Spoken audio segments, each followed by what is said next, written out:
Hello, my name is Brennan, and I recently got fired from my job at a small local bank in Ohio. The official reason is that I made a mistake that cost the bank $5,000. But here's the catch, and the reason I'm making this video. There's multiple branch managers that still work for that bank to this day that have accumulated over $50,000 worth of fraudulent transactions. So I wanted to take some time to share my story, but not just that, about the unfair working conditions, poor employee treatment, and then questionable practices that go on inside this bank. So let's get into that today. So let's start off with why I was fired from my job. So I made an error that cost the bank $5,000. I own that. I admit that. Totally warranted if it were on its own with nothing of what I'm about to tell you involved.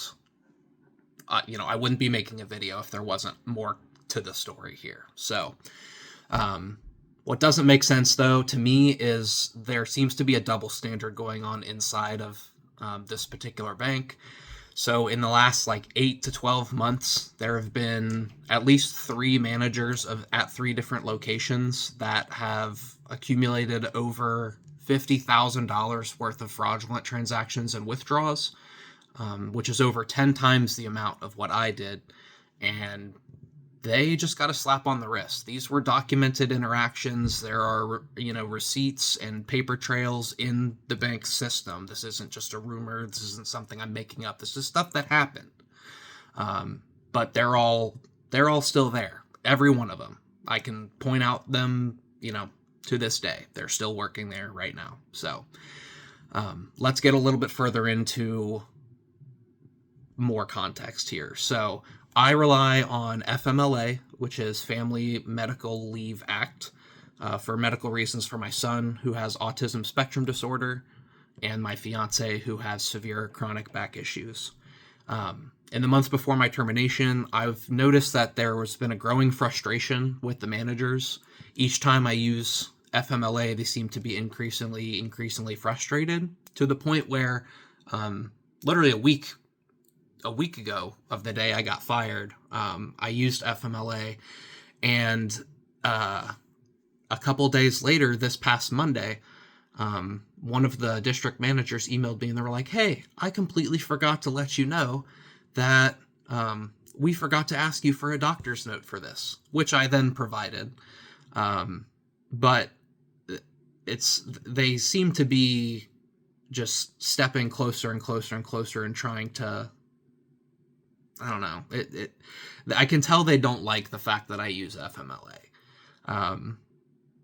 It definitely made it seem like when I was fired so quickly, that there wasn't really much to think about in the decision. They told me that there was going to be an investigation on the incident that could take up to 1 to 2 business days, and they came back 2 hours later and told me that they decided today was my last day. So to me, it felt like the decision was already made because of the FMLA. Now, let's get into the bigger picture of some of the stuff that goes on at this bank here. If you see me looking behind the camera, I apologize. It's because I did write some of this stuff down, so I can keep myself composed. But let's get down to the basics here. The working conditions at this bank are set up for employees to fail.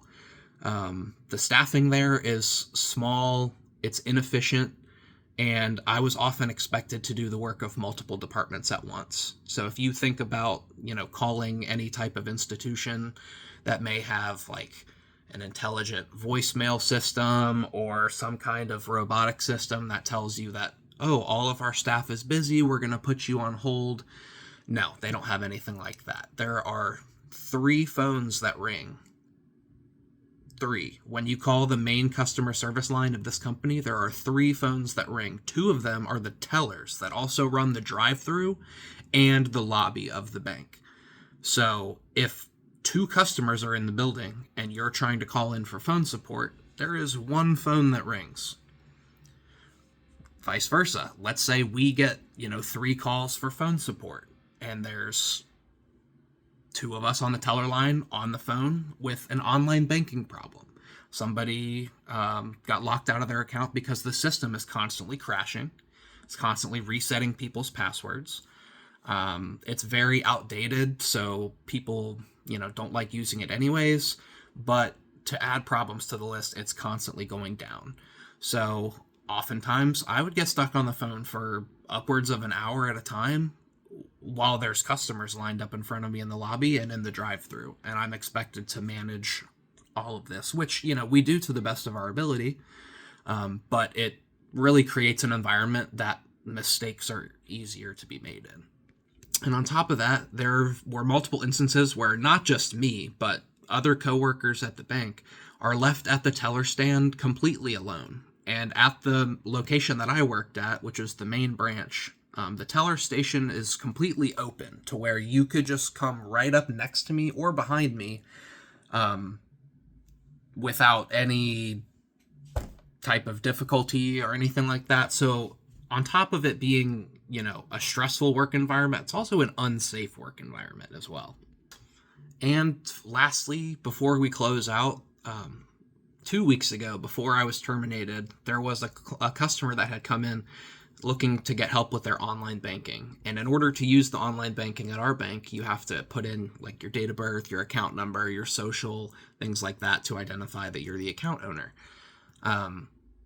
They told me, they were Hispanic and from out of this country. They told me that they did not have a social security number. And upon looking at the documented new account paperwork on file, it was clearly written foreign, no SSN.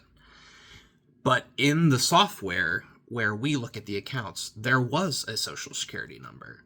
And it was not anything that the customer could verify or had any knowledge of. So that leads me to believe that there was a record falsified somewhere. So once I was terminated, I did go ahead and I reported that to the Office of the Comptroller of Currency. If you ever have any issues with your local bank, as long as they're regulated by the OCC, make sure that you don't hesitate to file a complaint, because this is a serious business and they need to be held to serious regulatory standards. So that, there's a lot of reasons behind me making this video, unfortunately. And that's it. So let's wrap it up. The bottom line is I was fired for a $5,000 mistake. There's managers that are still at the bank right now that have made over $50,000 worth of similar mistakes. Not the exact same thing, but similar fraudulent transaction mistakes.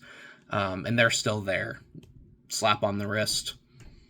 I've never gotten a write-up or anything before.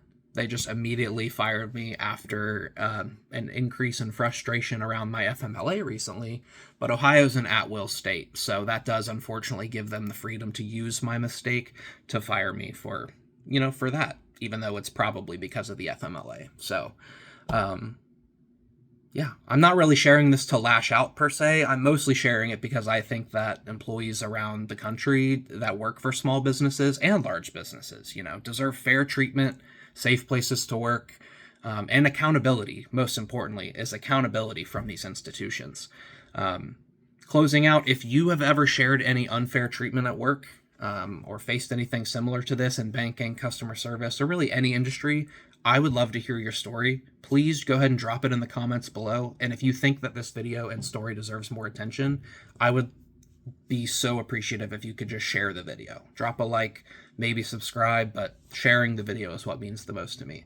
I hope you all have a great day, and I appreciate your time for watching this video. Thank you.